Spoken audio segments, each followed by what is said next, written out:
Sebagai kader PDIP, tidakkah Mas Ganjar merasa bahwa mempermainkan perasaan kader PDIP yang lainnya?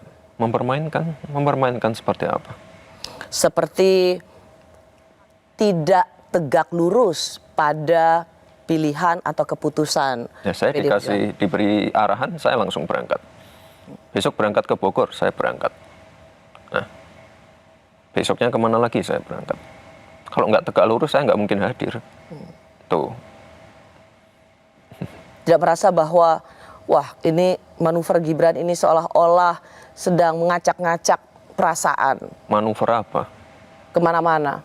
Kemana-mana seperti apa? Ke semua politisi, ke para para calon presiden. Saya ini kan masih baru sekali di politik. Saya harus banyak belajar dari semua orang. Itu.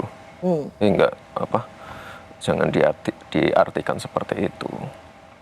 Sekarang posisinya Mas Gibran tuh juru kampanye Pak Ganjar. Ya, sekali lagi kampanye kan belum mulai. Saya cuma tanya, Saya, juru kampanye Mas setahu Ganjar saya, atau enggak? di internal itu belum ada secara resmi personilnya ini. Gibran sebagai ini. Belum ada yang resmi seperti itu. Tapi sekali lagi kalau ada arahan, hari ini mendampingi Pak Ganjar ke sini, saya berangkat.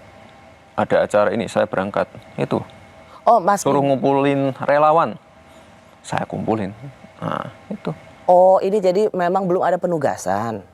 Ya, secara resmi belum ada. Tapi kan semuanya kalau ada arahan pasti berangkat.